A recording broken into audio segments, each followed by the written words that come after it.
আফগানিস্তানের উত্তরপ্রদেশের বাগলানে চলছে ভয়াবহ বন্যার তাণ্ডব।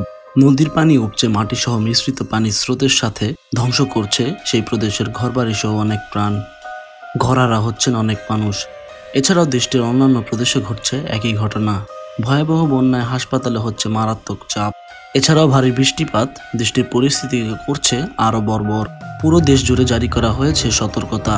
বন্যার তীব্রতা এতটাই যে ফসলের জমিতে থাকা সকল ফসল তলিয়ে যাচ্ছে পানির নিচে, যা সৃষ্টি করবে সামনে ভয়াবহ খাদ্য সংকট।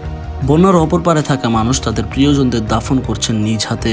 একজন বৃদ্ধ ব্যক্তি জানান তিনি তার পরিবারের 5 জনকেই হারিয়েছেন, এখনো খুঁজে পাননি বাকিদের। শুধু তিনিই নন, তার সাথে রয়েছে আরো অনেক ব্যক্তি যারা বন্যার অপর পারে থেকেই শুনছেন নিজেদের প্রিয়জনের মৃত্যুর কথা। অন্যদিকে বাগলান হাসপাতালের মর্গে পড়ে রয়েছে সারি সারি লাশ। জানা যায় এ পর্যন্ত 3 শতাধিক মানুষ নিহত হয়েছেন। আহতের সংখ্যা গণনার বাহিরে, এমনকি খুঁজে পাওয়া যায়নি অনেক মানুষকে। আর এই নিহতের সংখ্যার মধ্যেই বেশিরভাগ নারী, শিশু ও বৃদ্ধ মানুষ। হাজার হাজার বাড়িঘরের সাথে নষ্ট হয়েছে হাজার হাজার ফসলি জমি। আর এই আফগানিস্তানের 80 শতাধিক মানুষই নির্ভর করে এই কৃষি খাতের উপর।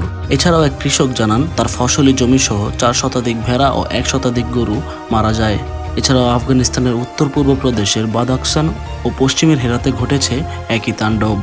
তালেবান সরকার জানায় পুরো দেশে জরুরি অবস্থা জারি করার সাথে সাথে নিয়োগ করা হয়েছে উদ্ধার কর্মীদের। এছাড়াও বন্যা কবলিত এলাকায় দ্রুত চিকিৎসা প্রদানের সর্বোচ্চ চেষ্টা করছে তারা। তবে সবচেয়ে বেশি প্রয়োজন আন্তর্জাতিক সাহায্যের। কামরুল ইসলাম, অ্যাস্ট্রেন ইনফো।